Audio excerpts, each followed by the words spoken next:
It's an honor to be with you, and I'm going to repeat some of the themes that we did before because I think they remain the same. But I love this area of the country. I used to come here every year to Orangeburg. Any of you know where that is? Small town, and we talked about how to do church in a small town. Thank you. So I love coming to the area. I actually met, I think, James. We hung out one time in Charleston when I was down here for that. But James, I want to thank James for the honor of being here. I really am honored by that. James did great things for our city in Clarksville, Tennessee when he was there. I actually was on the plane ride over with the former mayor that he and I served together, and we got to brag on James and how much he did, so you're blessed to have him in this part of the country.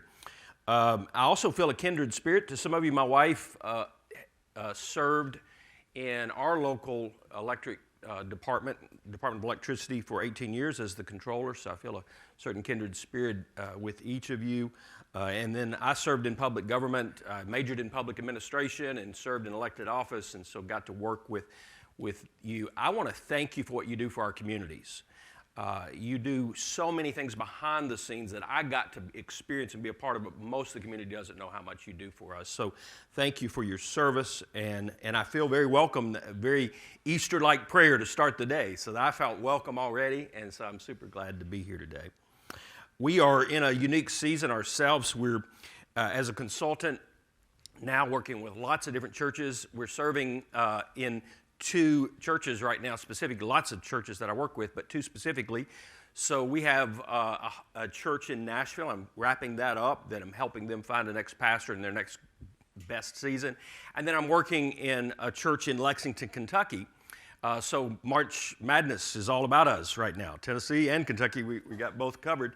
But we're serving part-time in Lexington, Kentucky. My wife is an accountant and doing tax season up there. Amazing that they let her come for this week during tax season. But so we have an apartment in Lexington. We have a home in Nashville. We have an apartment in Lexington.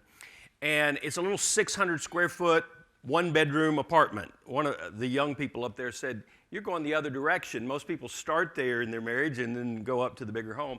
But we're back there, and amazingly, we've been doing it about 6 months and still getting along in that 600 square foot apartment. We kind of furnished it with just anything we could find. You know, people tried to loan us stuff. We said we really don't want a bunch of loaners because we don't want to have to figure out who has what when we leave. So when we leave, we'll just donate everything away because we have all this stuff we found at like Habitat Restore and different things. Like, for instance, my wife found a $22 recliner at the Habitat Restore. I'm a semi-germaphobe, so I've refused to sit in that chair yet. I'm convinced somebody died in that chair, and I just am not going to sit there. But we have all this, it's just none of it makes any sense. Just we'll give it away when we leave. Well, the one thing I insisted on, again, semi-germaphobe, is our own mattress. I mean, because you've got to have that, right? So we went to a local store. I believe in shopping local, so we went to this local store and picked out a mattress. It was perfect, and those are expensive. If you bought mattresses later, they're expensive. So we bought this mattress, and she and I were both there, and so we just assumed knew what we were picking out, and we pick out this mattress. They delivered it to the house, and there was this mattress and box springs and nothing else. No frame.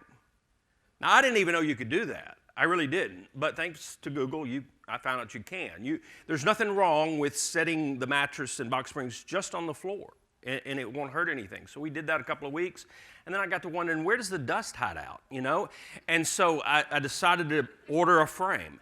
And so we got this frame, and it came in this huge box, and this frame will hold an elephant. I mean, it is the strongest frame ever. It had like 150 pieces.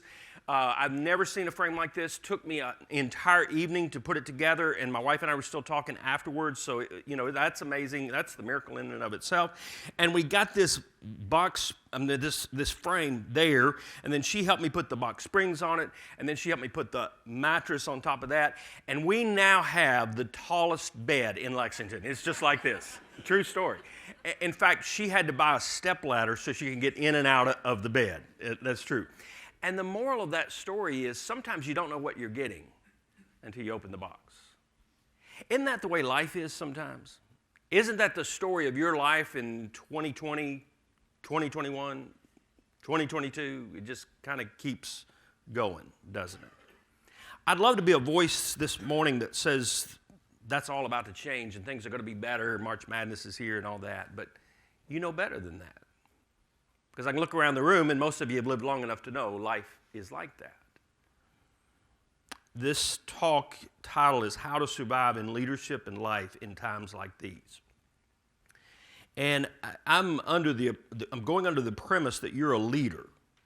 Could be in your organization, it could be of a team, it could simply be in your own family.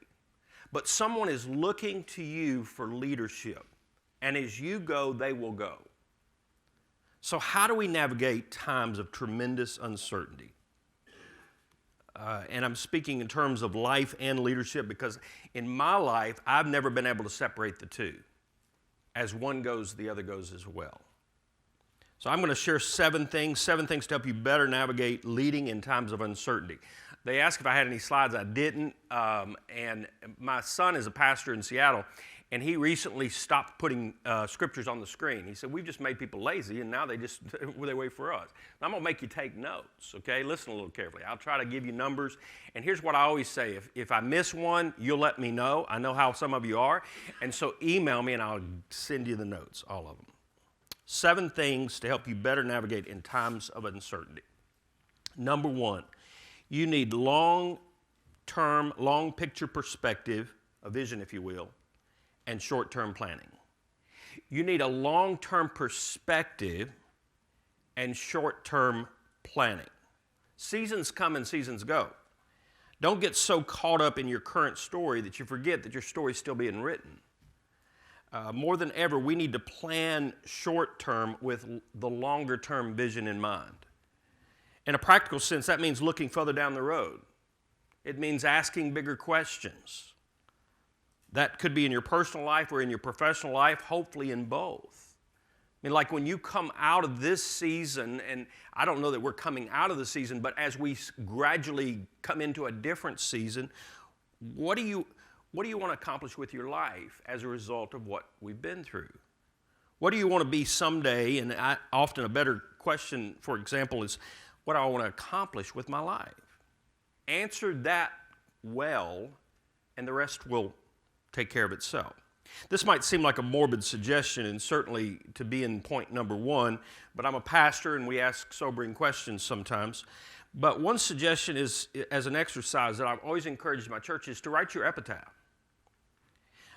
When you preach your funeral, what do you want people to say about you? Or when your funeral, you won't preach it, but you will with your life, but what do you want them to say?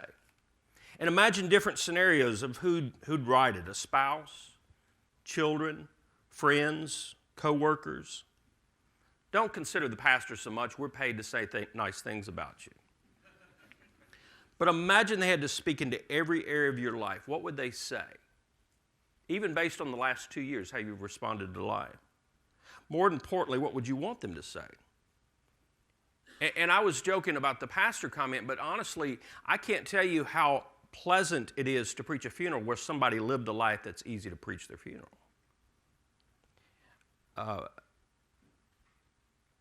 Again, better question, what will you want them to say? What will you want them to remember? What difference will your legacy make in their own life? And here's the thing. It doesn't really matter how you answer those questions. If your passion for the long-term vision, the long-term perspective for your life isn't stronger than the passion for the less important things, you're not going to accomplish it. If you say you want to be known as someone who loved your family well, for example, then your passion for that must be stronger than the interruptions that will naturally come. Now, here's the thing. You can't script your life. I mean, if 2020, 2021, 2022 has taught us anything, we know that. Right? All the best plans and circumstances of life will just happen. But that's why we need a long-term vision for life and a short-term contentments or commitments to our life. I'm convinced in our organizations and our personal lives, we need longer-term visions. But I used to plan 5 years down the road. I don't think you can do that anymore. I think you're going to be good if you can get 6 months or a year down the road. But the long-term vision will help you get there. Your direction determines your destination every single time. You've heard the term garbage in and garbage out. Someone said that's not true. They said garbage stays and then it becomes pregnant and gives birth to triplets. And I think that's true. So figure out what matters most in your life and in your organizations and guard it with everything you have as long as you can. I love my wife actually does this for me. She puts, even in my part-time office in Nashville, my part-time office in Lexington, she puts pictures of our family on my desk. And she does that because we've been married long enough that she knows how I'm wired. And I like to joke, she keeps pictures on her desk because that reminds her, or she can look up any time of the people she's already thinking about. And she knows how I'm wired. I'm wired to get things done, to do things. I'm busy all the time. So I keep pictures on my desk so I can look up every now and then and remember I've got a family to go home to. We're totally different. But either way, we both need a longer-term perspective of what matters most in life. We focus on the short term, we must. It's what we got to do. But long-term should be the guiding force of our life. Here's number 2. You have to take care of yourself personally. Take care of yourself personally, and that includes your family. I may have shared this the last time, but I love the illustration. It hit me one time I was sitting on an airplane, and you've probably heard this before. You've so much that you just ignore it. But what they say on the airplane is if the need should occur and the oxygen masks fall, and you're sitting next to somebody who needs help, you put yours on first before you put on theirs. Why? Because you can't take care of them if you can't take care of you. Now, of course, they say you got to take your face mask off first and then put your mask on and then help it, right? But there's a principle of life and leadership there. So a couple of thoughts on taking care of you. First is build your network of supporters. Build your network of supporters. And that may be in this room. It may be a close friend. I have a friend that has been my best friend for 35 plus years. And James, you know him as Bunky. We did a radio program together for years, and we are as different as night and day. His skin's a lot darker than mine. I'm a lot lighter than his, but we've been best friends for so many years. He told me just the other day, I was talking through some things we're going through, and he said, you know, Ron, you have to go through a test to get a testimony. That's good, isn't it? I can pick up the phone and call him, and he knows within 2 minutes whether I'm telling him the truth or not. That's the kind of friends you want in your life. When have you ever been able to do life alone? And what that may mean for you in your personal life. And here's the thing Jesus said he was not afraid to leave the 99 to go find the one. I've never been afraid to do that as a pastor either. And so there may be the one person in here, and you're struggling alone. You have no one you would pick up the phone and call immediately. You know lots of surface friends, but nobody's really going to be there when everything falls apart. And all I would say is surround yourself with people to be your friend even when you're not very friend worthy. On days people would rather not be around you. You need those type of friends, and you don't develop those the day you need them. You develop them along the way.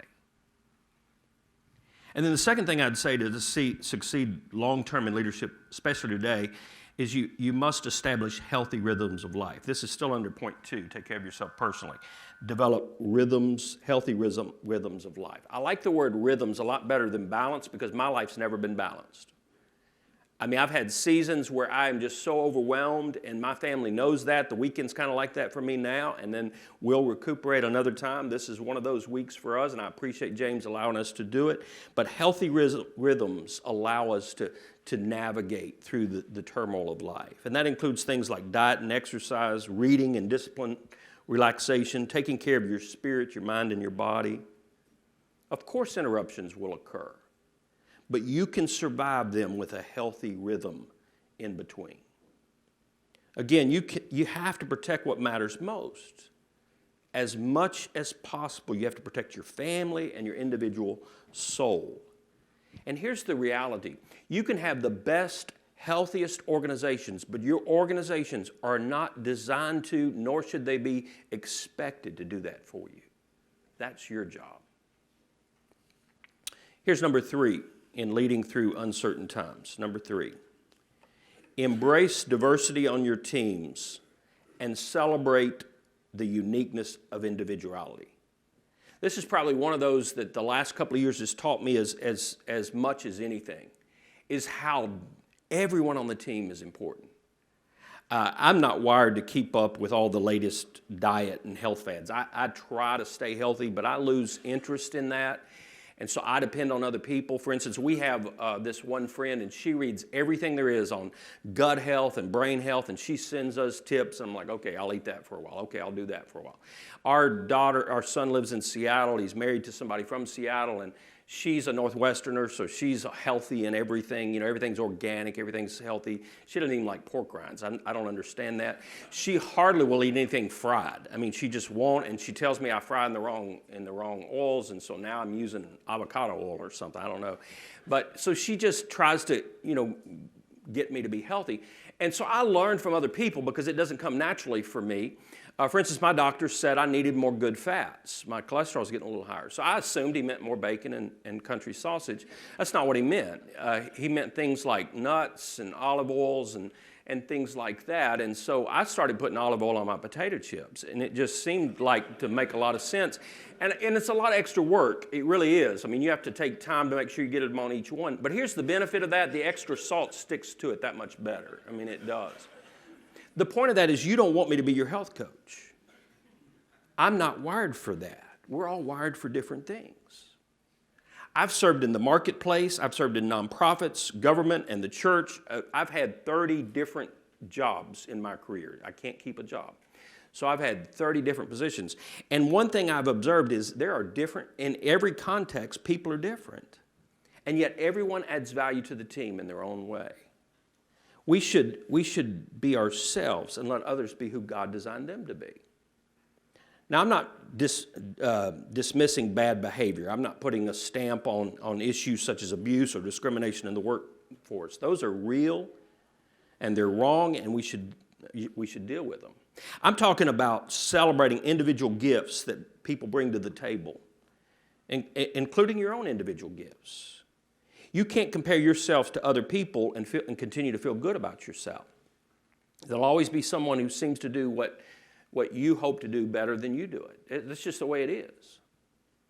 Cheryl and I once owned a small manufacturing company, and we manufactured commercial casework for hospitals, schools, that sort of thing, and it was always pressure. In fact, one of the reasons I've pastored differently is that I understand a lot of times the pressure of people sitting in the pews that are trying to make payroll or trying to build their workforces or whatever that is. But it was especially pressure when things would go wrong. And we had payroll on Monday morning. I never understood that. We inherited that. That just meant you lost sleep every Sunday night. That's just what that meant, But it was always pressure. An employee wouldn't show up. A piece of material that was vital for what you're trying to build wouldn't come on time. Or a machine would break down. For instance, we had this one critical piece of equipment that was at the front of our assembly line. And it cost, today it would be well over $1 million. It was well over $500,000 then. It came from France. And I came to work one morning. I didn't get there as early as some of them did, and I came to work, and they came looking for me immediately, and they said, such and such machine is broken down. I said, well, what does that mean? Let's fix it. They said, well, we're missing a bolt. We got to have this one bolt. And I said, what do you mean one bolt? Let's go get the bolt. And they said, no, you don't understand. That bolt has to be shipped from France. We can't get that bolt. I said, well, how long is that going to take? They said, they're telling us about 6 weeks. I said, do you mean we're out of business for 6 weeks? And we don't, well, pretty much, that's the way it is. One bolt, one machine. Out of business for 6 weeks. Well, as a business owner, obviously you can't do that. And so thankful for friends, build those networks of support. Ron Smithfield, you know him? I called Ron. He owned a large tool and die company that made mega stuff in tool and die, not a mom and pop shop. And I said, I need this one bolt. He said, bring it over. I took him this one bolt. He shut his entire assembly line down to make that one bolt for me. got it within 48 hours. Couldn't have done it without him. But the point of that is that one bolt made the difference in everything we did as a company. One thing COVID made abundantly clear to those of us leading in large churches, there are team members we probably took for granted until we couldn't function without them.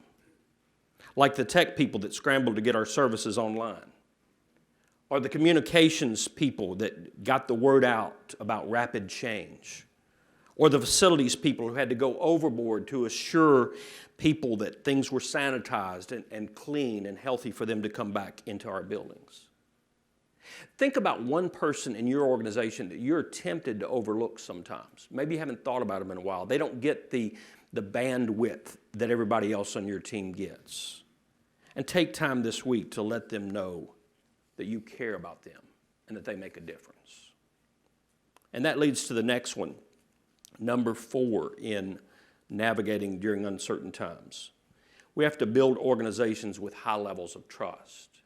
We have to build organizations that have high levels of trust. You need that. People you lead need that. And they need it now more than ever. Because who do we trust anymore? I mean, if we can't trust people in our own organization, the places where we go to work, how are we going to make it? I do consulting around, my company changed the name. I've been doing the company for about 20 years, but I changed the name in the last couple of years to 5T Leadership. It's transitions, turnarounds, teams, tractions, and trust. And I added that 5th one just in, after I'd already said it was going to be 4T Leadership, but 4tleadership.com was not available, so I went with 5T. And I'm like, where's the other 5? And I landed on trust. And as I have trust, I've come to learn trust might be the one I'm most excited about. And the one I've learned many times the hard way. Getting rid of organizational fear is critical if we want to lead healthy team cultures in the future. A great book on this that I read after I picked the T is called A Fearless Organization by Amy Edmonson. No relationship, okay? I just started following her because of the last name. But she's a Harvard business professor, and she did 20 years of research on organizational fear. And with lots of examples, lots of stories, I listened to it on audio because of the stories that are told. She shares how a lack of organizational fear is the number one indicator of whether a healthy team exists or not. And it can actually save lives. She shares examples on how fear in an organization can actually take people's lives. It's an interesting book. I have a practice which has gotten me in trouble at times, to be honest. I tend to trust quickly. I heard someone say trust is given, mistrust is earned, and that I've always practiced that throughout my leadership career. And so when I meet with a new staff, when I'm the senior leader, and the very first thing I tell them, I trust you. I trust that you're going to do the job that you've been asked to do, that I'm not going to have to look over your shoulder, I'm not going to have to micromanage you. I trust that when you're no longer a fit, that you will simply step away. You won't stay just for a paycheck. I'll even help you figure out that next step, but I trust that you want to be here, that this is a place where you want to work. And then I say something like this: I realize I'm new and it will take time for you to get to know me, but the sooner you can trust me, that I'm here for the same reason, to do the best I can possibly do, the sooner we can trust each other, the sooner we can have fun together. And I say that every single time. But that practice isn't foolproof. In fact, I've trusted people that report to me who quickly, over time, earned my mistrust. And I had to make hard decisions involving them.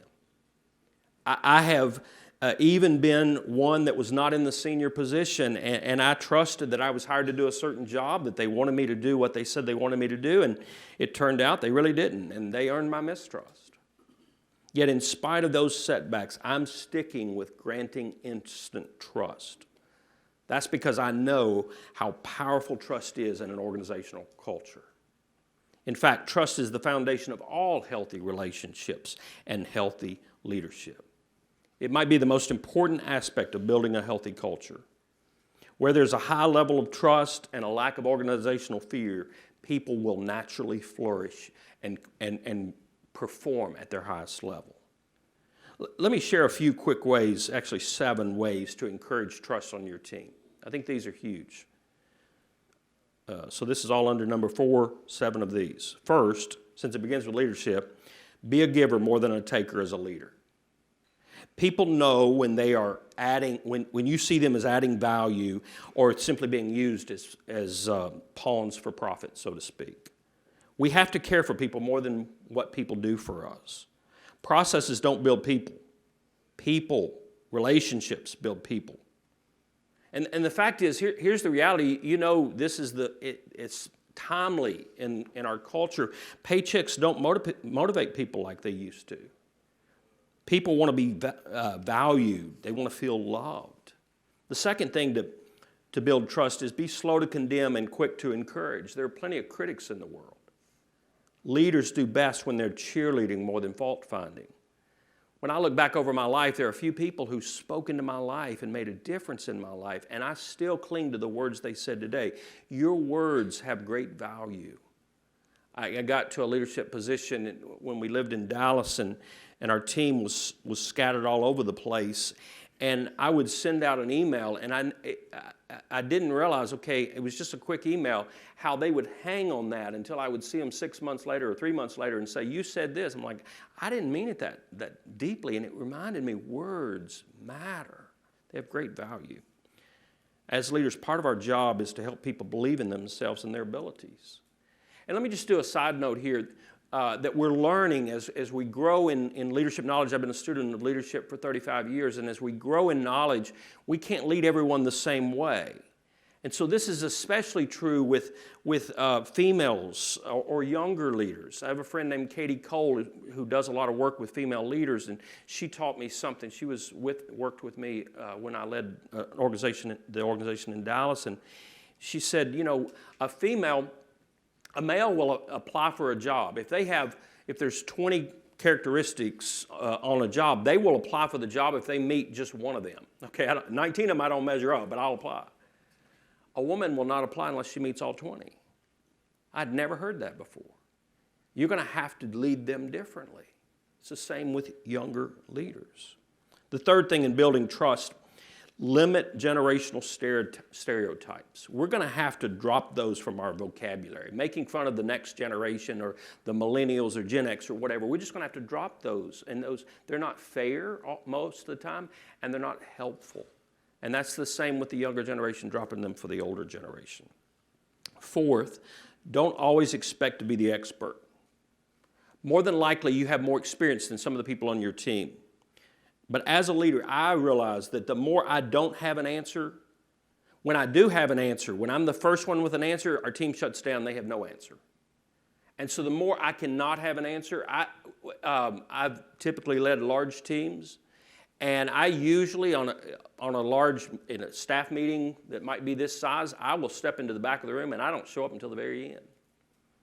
Simply because I want the opportunity for that team to speak out. If you'll not always have an answer, people will be more likely to share theirs. Fifth, as a leader, be personally open to challenge. Everyone has an opinion, and they aren't as afraid to share it if they are given an opportunity. So be open to challenge. Allow people to ask you questions. Allow them to ask you why. Here's something we do with our staffs, and I would encourage this. So we will take our staff away on a retreat, 25 or so of our ministerial staff, and we'll go away for 2 or 3 days, and we'll take our spouses with us, and we'll let them plan their own activities and do their own things. And then here's the kicker. We come back together on the last day, and we invite the spouses in. And usually one of our executive pastors will stand up and go through, here's where we're going. When we do quarterly reviews, we do 3 things. We look at the last quarter, we celebrate, we talk about what's happening now, and then we cast vision for the next quarter. And we'll just go through that with everyone in the room. And then I get up and I say, okay, who has questions? Do you know spouses always ask the best questions? They always ask, like, why has my husband had to work 7 nights a week lately? Well, I didn't know that was going on, but that's a problem. And be open to those type of challenges. 6, quickly share credit. Quickly share credit. You didn't get where you are without the help of others. You did that at the beginning of this meeting. Leaders do well to recognize this. We have to generously offer sincere praise. People appreciate being appreciated. And I try to do that. I discipline myself, and I say this when I speak different places, and I always say don't tweet this part, but I discipline myself to handwrite 2 or 3 notes a week. I'll find a volunteer, I'll find a staff member, and I'll find something that's genuine. I'll look for something genuine, but I'll handwrite a note to them and mail it to their house. I have been in people's homes, and that note is on their refrigerator. It means that much. And then finally, make it your goal to become a builder of people's dreams. Make it your goal to be a builder of people's dreams. Every time you invest in someone personally, you're sending a message to people. You matter, and what you do here matters. Ultimately, I trust you. I try to create an environment, a culture of leadership where people, as I said earlier, if you don't want to be here anymore, I'll help you find your next position, and you're okay until you find that. And I'll open doors for you. I love, somebody asked me one time, how do you know when a team is healthy? It's when people are offered another opportunity that may even be a better opportunity, and they decide to stay because they don't want to leave the place they're working. That's a great example. Healthy teams are built on mutual trust. Trust the leader and trust the team. Here's number 5. Number 5 in leading in uncertain times. Embrace change as a natural part of life and help people deal with that reality. Because change isn't going away anytime soon, is it? Just expect things to change. It's going to be different tomorrow than it was the day before. I read a book a few years ago called In Search of Balance, and the author unpacked a term that I'd heard but I didn't quite understand. The term is profusion. And he defined profusion as the generalized phenomenon of more, adding to what already exists. More trinkets, more information, more progress, more inventions, more money, more varieties of cereal at the grocery store. I mean, how many types of M&Ms do we need, right? But they just keep adding more, right? More. It's profusion. Profusion is simply more. And then he shared a graph in the book, and he had mathematically mapped out the rate of profusion that people had tracked over the years. And when you looked at it, he actually tracked it for the past 2,000 years or so since the birth of Christ. And there was a spike in the rate of profusion in the last 30 years. I think this was written about 10 years ago. There was a spike that made it look like there had never been any profusion before. Like in the last 30 years, the rate was so high, it looked like we had never had any change any more ever before. And that's not true. You know that. I mean, there was tons of changes in the 1900s and the 1800s. The revolutionary, all the industry, all those things. But the fact is, mathematically speaking, we've had so much change in the last 30 years. Add in the last 2 years. Imagine the consequences of COVID. Post-COVID, all leaders are going to have to consider, how do we adapt to change? And I would say this, what it means more than ever is we have to look into our organizational structures and see where change needs to occur so that change can happen faster and so that we can adapt to change faster than we've ever adapted before. I led our team again in Dallas, and we were remote all over the place. We had people in Canada, we had people all over the United States, and I didn't like it. I really didn't. I like people in a room together. I like to rub shoulders with them. I like to hang out. I like to talk. I like to walk down the halls and engage with people. But those times have changed. We may never get back to those times completely again. Some of that is here to stay. So consider your organizational structure for just a moment. Does it promote or discourage healthy growth and healthy teams? Does it allow for change to occur without disrupting everything? Because we're not going to be able to stop change. Perhaps coming out of a pandemic is a good time to consider some organizational changes. I'm doing that in the organizations that I lead, both the churches. We're looking at the organizational structure, saying what needs to change so that we can better accommodate change in the future. And let me just tell you 7 times you need to consider structure change, okay, organizational structure. 7 times. 1, when you continually encounter obstacles trying to move forward. So when it takes layers of people to make a decision, it may be time to change how decisions are made in your organization. Second, when steps to make change are more exhausting than the value the change provides. Like change should be exhilarating. It should bring momentum to introduce change. But when the process to get there is so long and difficult, it wears you out. All the excitement's gone. It's time for organizational structural change. Third, when you can no longer attract leaders. Leaders are attracted to change. They want to do something. They want to go somewhere. And that's especially true of the newer generation. I'm not trying to stereotype them. It's just true. The next one, when you spend more time discussing than doing. Think about that. We need to meet about some things, no doubt about it. We need to plan, to strategize, to organize. But when people feel drained by meetings, it probably means it's time to change when and why you meet. Think about your meeting structure just in a given week. Is it time for change? And then the next one, when the structure you have now is not sustainable long term. And you can analyze that just by how you responded to the last couple of years.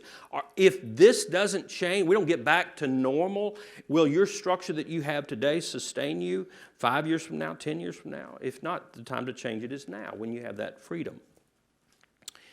I think this is the sixth one. When all creativity is structured out of the system. If the process is so clearly defined, nothing new is needed, there's no room for new ideas or opinions. When people fall into routines, they get bored and complacent, it's time to change your structure. And then the final one, when there's no longer any confusion. Most people like clarity, but if everything is carefully scripted in an organization, you've probably become stale as an organization. Some of the best discoveries are amidst chaos. Here's the bottom line. As much as possible in your context, don't let your structure control how people do their work. Allow individuality. Let people figure out the how of getting their work done, whether that's home 2 days a week or 3 days a week, or let them figure it out. I'm not sure there is leadership without change. When the leader fails to allow change, the organization stalls and individuals stall with it. And then this next one is huge. This is still number 6 on leading during uncertain times. And this is huge in life and in leadership. But you have to learn to deal with and let go of pain and lead others to do likewise. You have to personally learn how to deal with and let go of pain and lead others to do likewise. Let me ask you a hard question. What if the temperature of your organization was totally set by you? How comfortable a place would it be in which to work? And let me just say, if you are the leader, it is set by you, whether you like it or not. If you come in a bad mood, they're going to be in a bad mood that day. If you come in energetic, they're likely to be. I came into vocational ministry later in life after Marketplace and many other government and many other things. And one of the most shocking things to me was how a church can talk to its pastor. It's always shocked me. I always say I've done a lot of church revitalization. It means going into a very difficult situation and turning things around.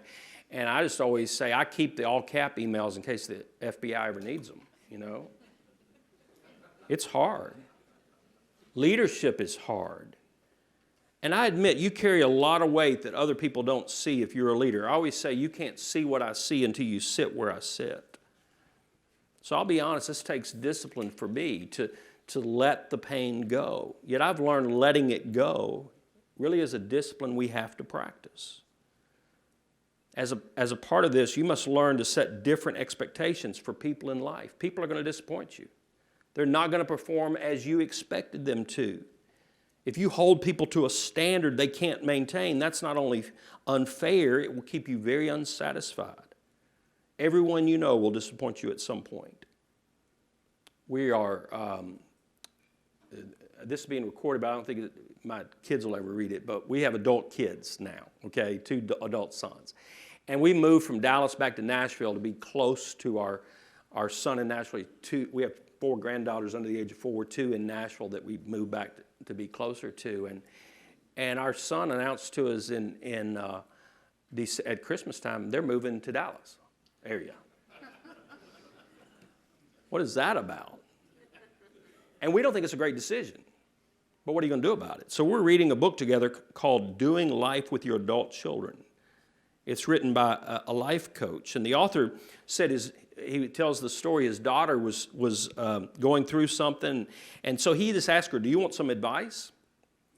And his daughter said, not right now, Dad. And he thought, what? People pay me to give them advice. Like, I get paid to do this. I'm learning as the parent of adult children, I enjoy it more when I don't place expectations on them of how they're going to respond, of what they're going to do with their life. And that's true in our organizations too. Not everyone is going to respond to the last couple of years as you did, or as you expect them to, or as you would hope they would. As leaders, we must help people process the emotions of change. We must help them recognize their sense of loss, help them grieve. I mean, I've thought of this. Maybe we need to have a grief party and just celebrate what was, but what may never return, and grieve, mourn, have the funeral for it.